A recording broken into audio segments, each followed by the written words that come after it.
Deep Dive Film School makes no claim of ownership of the film footage used in this episode. The film footage is owned entirely by the copyright holders. Deep Dive Film School uses the footage only for purposes of education, commentary, and criticism under fair use. Also, we're going to spoil the hell out of this movie, so this is your warning. Welcome to Deep Dive Film School. This week we're getting into our second film of the You Should See This Festival with 2017's I, Tonya. Let's dive in.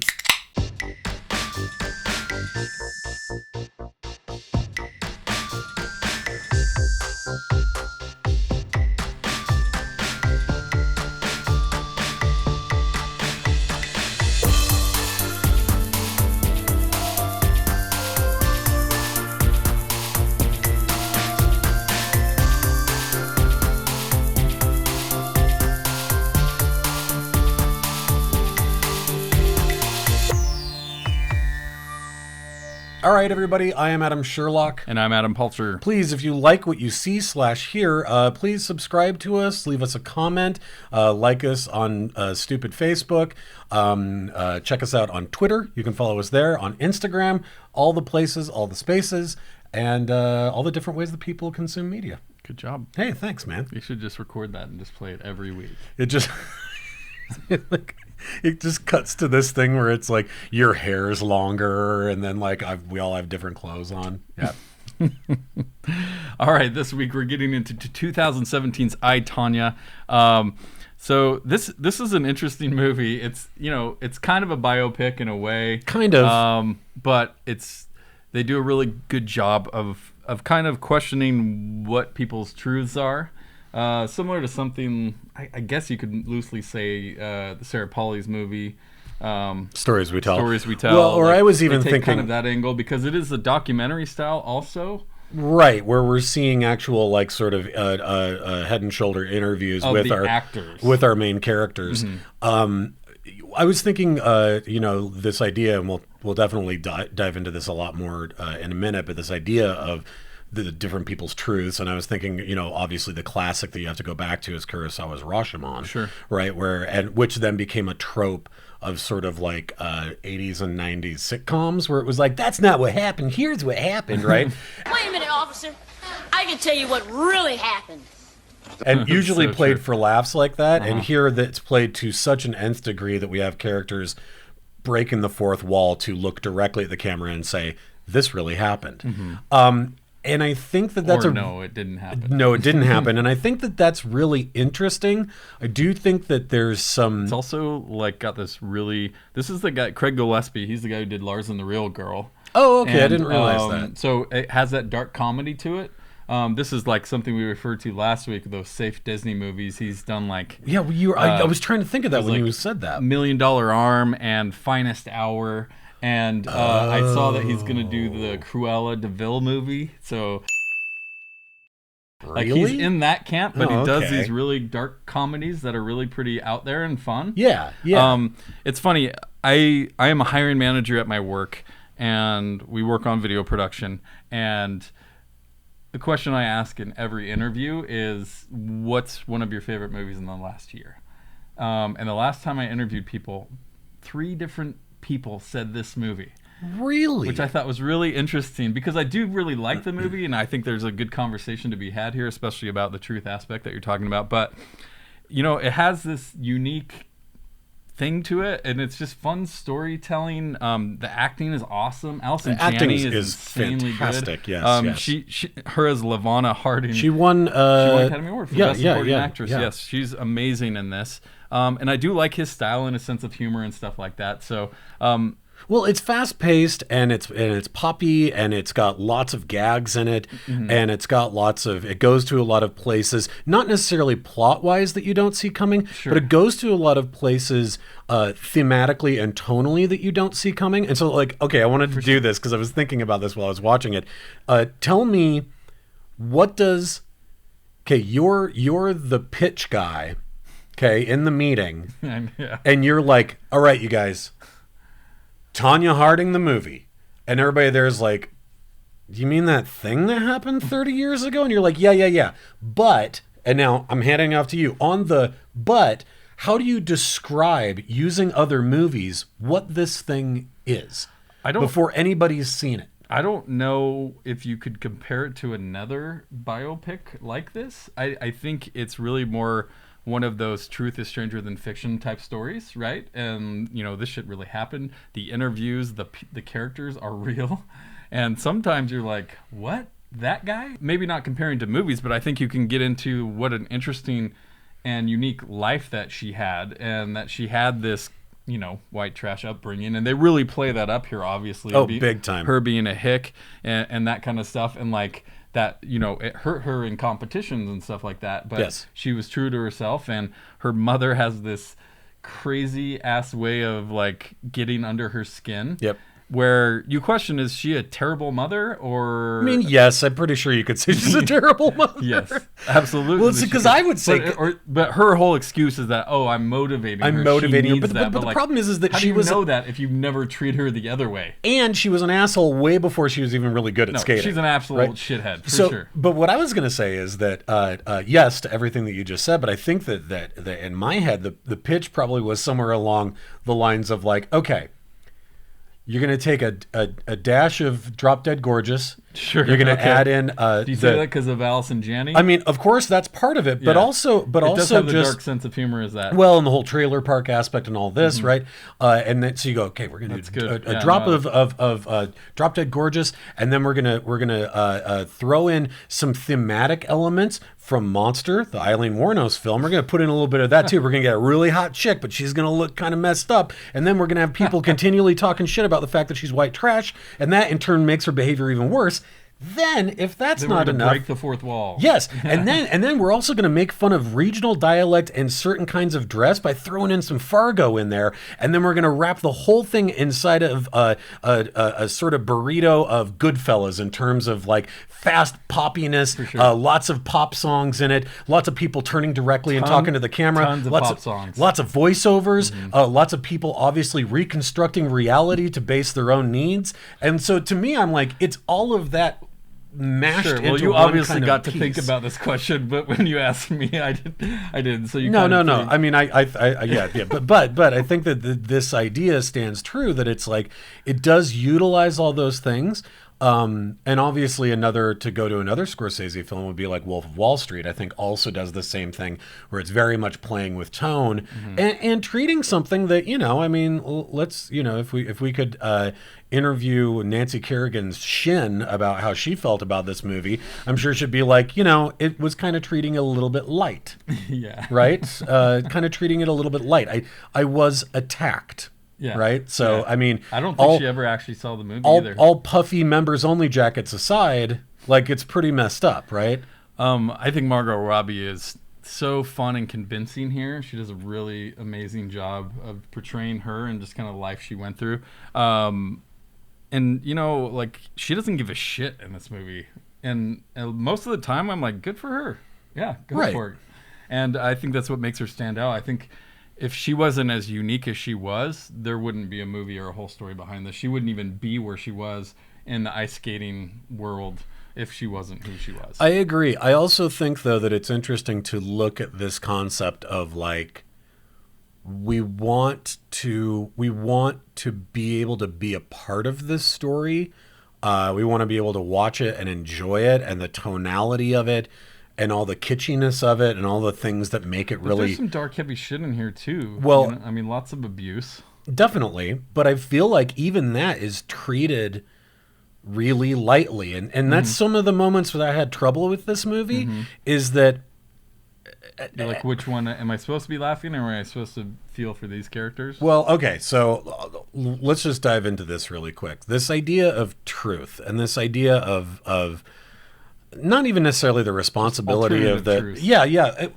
It plays with that to a certain degree, but I'm thinking of a movie like when we reviewed not that long ago, or I guess it was last year, Elephant. And one of the problems I had with that film is that if you do it a certain way, sooner or later, you do have the moment where these two guys are walking through like the Terminator or the Matrix in their trench coats, and you've given them what they wanted.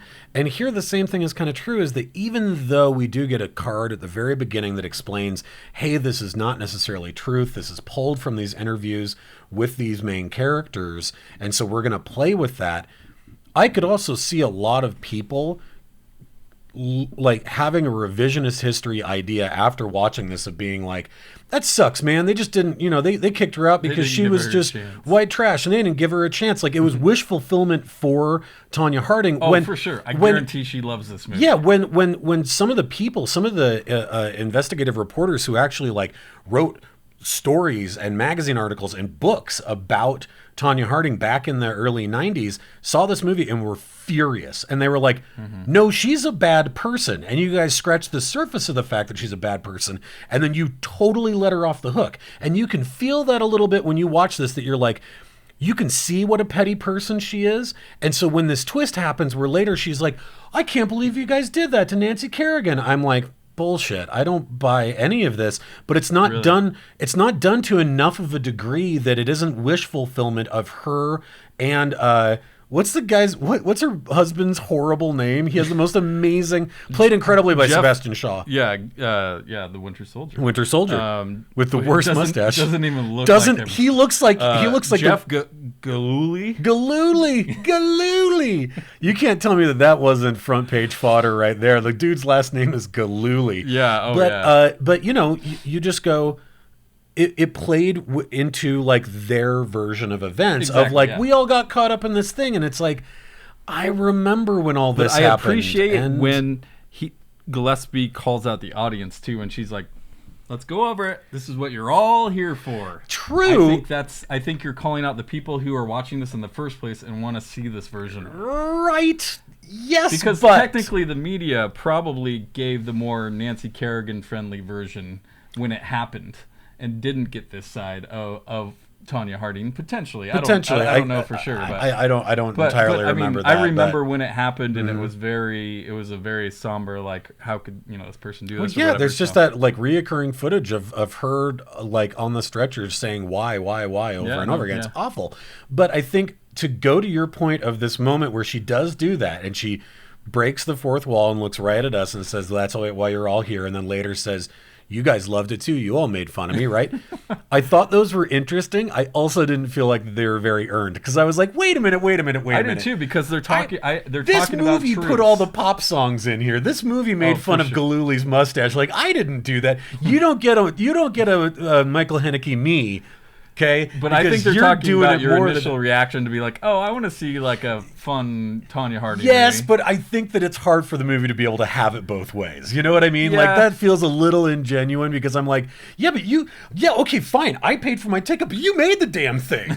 So don't preach to me, dude. You actually spent millions of dollars to make this false reality about how Tonya Harding never got to skate again, poor her. Like, I just don't buy it. Like, I don't buy it at all. And the people You're not supposed to. It doesn't matter if you believe it. Right. But I do think that, and it kind of gave me the same weird feeling as when I watched Wolf of Wall Street. I loved that movie, but there was a point where I was like, I feel like Satan's giving me a back rub. You know what I mean? Like, I feel kind of dirty. Like, sure. Like that I'm laughing along with it, but I'm like, this guy's an awful human being. Yeah. Right? And I think that you can go to those places, but how you play with it, like, okay, even a movie like Monster, Monster, for the most part of what makes that an interesting film is that it does side with Eileen Wuornos through a lot of it, right? And goes to a lot of her really dark places. But there's also it's a movie about her. It's not a movie about her victims. Right. But there are a handful of moments where you're like, ooh, that guy was just trying to help her and she killed him. And I didn't see a lot of that here, right? Like, I would love to have, and obviously that's not the point of this. Yeah. I bought in. I thought it was an entertaining, it's incredibly entertaining remake of what really happened, and they're very upfront with it not being totally truthful, right? But at the beginning. And I guess I'm just saying, like, if Fargo was Fargo exactly, but it unlike its fake funny entry you say thing. Fargo, because the fake that's what you're going to talk about. Yeah. Because it's like based on a true story. It's like, no, it wasn't. It's not based on any actual true story. But if it actually was, and you were like, no, like, that was actually that dude's wife, and that's what happened to her. It would be way harder to laugh the way you do. Friend who helps him through the whole movie, that guy is a real guy. Yes, that's what I'm saying. So why not have fun and make it that kind of fun, exaggerated thing? I thought there was a pretty good balance of comedy and drama, honestly. I thought there wasn't too heavy-handed on one side. I mean, I thought it leaned way more on the comedy side. Sure. Now, keep in mind, this is all as a caveat to say I loved it. I thought it was great. It was, again, more of like the Satan's back rope thing, where afterwards I was like, It was a good time. But let's talk. You brought him up, so let's talk about Sean Eckhart. Yes. Played by the guy. He was just in the new Eastwood film. He's in that Jewel movie about the security Jewel the guard. Singer? No, yeah, he plays Jewel. He had a little prosthetic tooth that goes in. No, Richard Jewell, the security guard who found the bomb at the Olympics, and then the FBI said, he "No, looks you familiar. did it." I know I've seen him. I'll put up his name. I can't remember it, but anyway, played incredibly by this guy. But Sean Eckhart, like you said, a real guy. Is it bad that actually I just want to see a movie about him? No way. I just, because he is like, you know who he is? It took me days after watching it. I was like, who is that character? Because we all kind of know somebody like that. And what I realized was person that's just constantly lying to themselves. He's someone who never grows out of being Napoleon Dynamite. Right? Where he's like, I have bow staff skills. Nunchuck skills, bow hunting skills, computer hacking skills. Right? He never grows out of being that. So by the time that he's in his 40s, he believes it. He really believes it. And he's like, there's lots of ways to take a person out. Doesn't mean you got to kill him. And it's you're morbidly obese. He's got some Walter mixed in there a bit. Some Sobchak? Oh yeah. He definitely. Like, you want a finger? I can get you a finger. It is totally some Walter Sobchak. Why is everything such a travesty with you? If you go and YouTube his actual interviews, this guy is real, and he believes himself. Oh yeah, he's really, the one with Diane Sawyer is terrifying. That you had all these fantasies of terrorist to counter-espionage, and that this whole thing was something you cooked up to fulfill a deranged fantasy. Incorrect. My training and education has been in the areas of counterespionage and counterterrorism. I've done extensive research in the areas of terrorism trends and profiles. I've been quoted as an expert on terrorism trends and profiles. Where? And I believe it was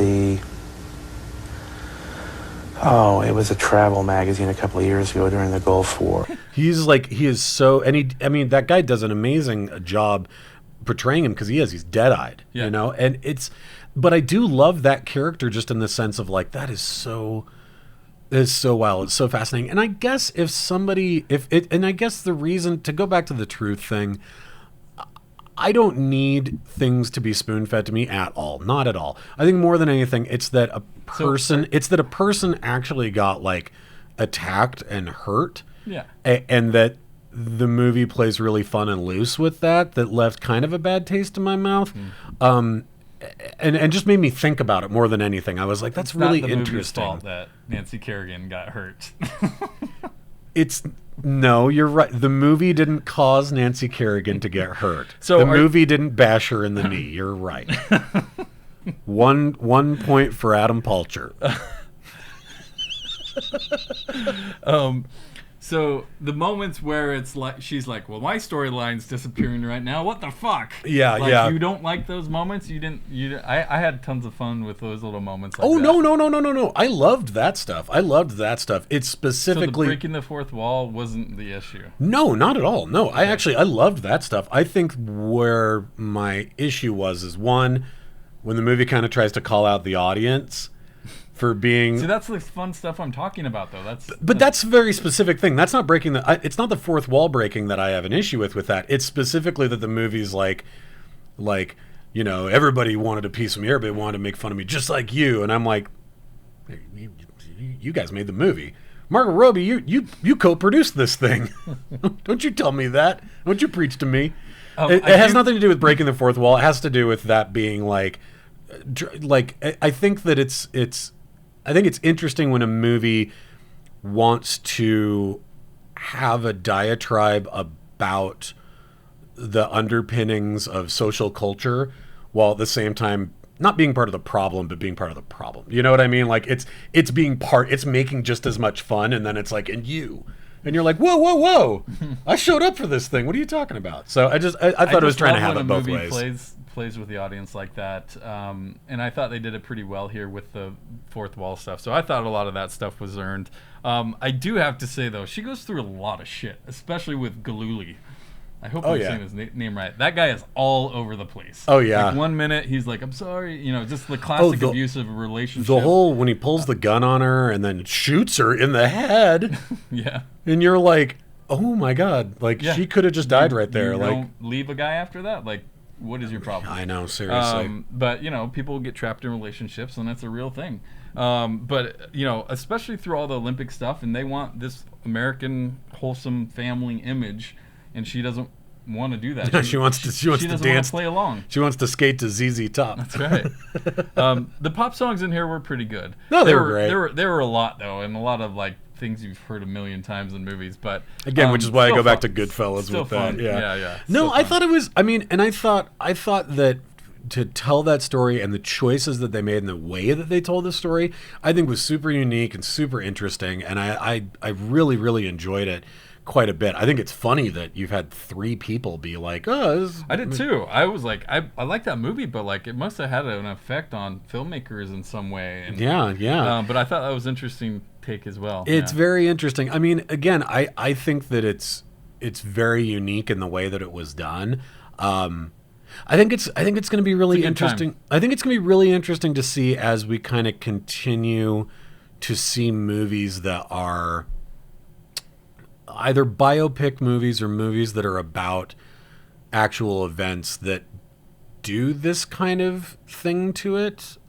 I remember like the first time I felt this way was seeing Three Kings. Sure. And when I saw Three Kings, it was interesting because I was like, the events in this are so close to having just happened. Mm-hmm. Like I think Three Kings came out in late 90s, right? Mm-hmm.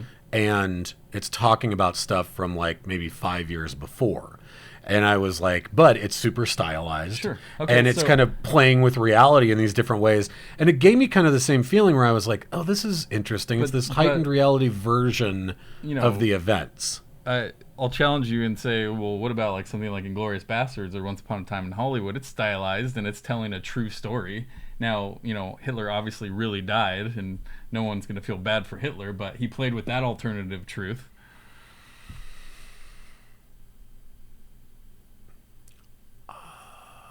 Because it's older history, maybe? So time heals all wounds. So in 20 years, we can watch this movie and have a good time? I don't know. That's a really interesting question. I don't know, but I think that, and maybe it's because people know that Hitler wasn't gunned down in a theater by, American soldiers. It went so far with it. And people know, at least I hope people know, that Sharon Tate didn't live to a ripe old age, and that, the Manson family people were beat to death. Once upon a time in Hollywood does the reverse of the Hitler. well, but I mean, both, okay. Like it saves a life, is what I'm saying. It saves many lives. And both of them are still wish fulfillments. They're Tarantino's wish fulfillments, but they go so far outside of the realm. I think it's something different. And actually, what's interesting is this happened with Eastwood when he did that Jewel movie about Richard Jewell. There was a lot of issues with the portrayal of one of the investigative reporters, that in Eastwood's film, he made her basically be sleeping with this FBI agent in order to get information from him.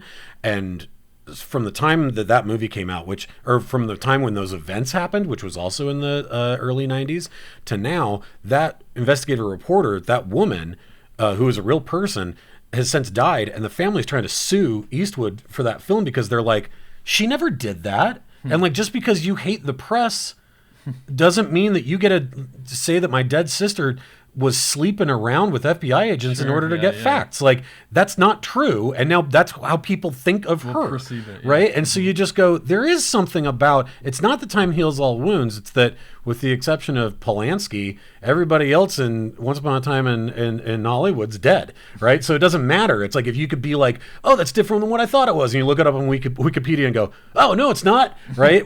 Versus like that person's still around. It's like Nancy Kerrigan is out there probably pissed as hell that this movie exists, and maybe that's the difference. I don't know, but I do think that playing with the truth is always a really interesting piece of art. I agree. That's why I want to talk about it. Yeah, same here, and I love that because I don't know how I feel, and I feel different on a case by case basis. It's just with this one, there were some moments where I was like, I don't know, but To me, just to close out here, I always loved watching someone be really good at something, right? Totally. And her story, it really always came back to her being the best skater, and she, from what they portrayed here, always was.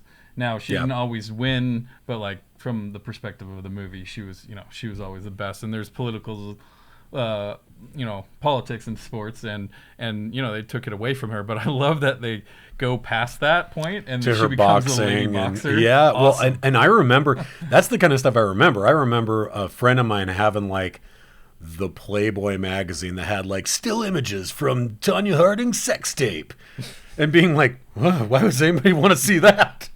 But I remember that's literally like that's how she was. That's how she was trying to like keep the lights on in her trailer. It was like. Well, I love movies that play with truth, like you're talking about here, and everyone has their own truth, obviously, and life does what it wants inside of that, right? So I love this movie. I had a good time with this movie. From the moment I saw it, it was way funnier than I was expecting it when I saw the trailer. Agreed. It's really funny. And Allison Janney is just such a fucking monster in this movie. Yeah. She's so cruel. At the end where she comes in and finally tells her she's proud of her and she's wearing a wire. Yeah. You're such an asshole. It's like, what a horrible human being. Yeah, her giant glasses and oh yeah. She's having a Allison Janney is like, she's at that age now where it's like if she wants to just do weird Tilda Swinton type roles from here on out, do it. Yahtzee, do it. Awesome. Well, thanks a lot, you guys. This was so much fun. If you like what you heard / saw, please make sure to subscribe and leave us a comment. Tell us what you thought of I, Tonya. Yeah. Next week, what are we doing? We are doing Roma. Yes. Yeah. Has turned into Best Picture nominee winners. Festival. I'm realizing all the important movies I didn't see. Yeah, I mean maybe that's what this is for. Cool. Well, thanks for listening, guys. We appreciate you listening, and we'll talk to you next week.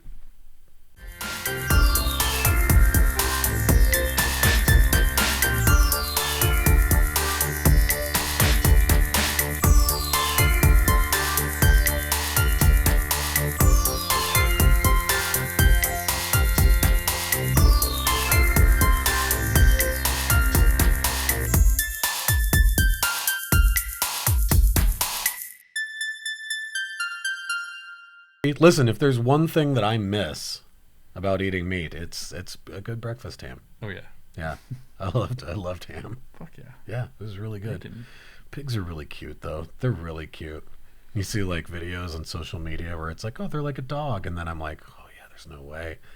You taste really good, but there's no way. There's no way I could do that again. It's terrible.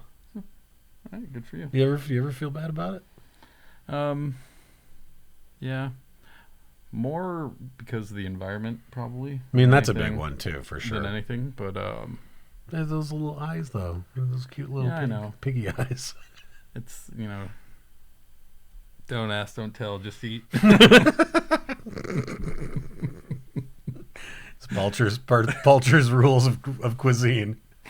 Don't ask, don't tell, just eat. It's the marquee for your barbecue. They're going to be like, I think that guy's cooking people because his marquee is really suspect. It's like the Soylent Green. It totally is. Don't ask, don't tell. It's like just eat. It's the exact logo from Soylent Green, but it just says Palter's Barbecue. You're open for 5 minutes before the Food and Drug Administration's there. Like, sir, we have a couple of questions about your motto. First off, you stole George Bush's "Don't ask, don't tell." You just added a little twist at the end.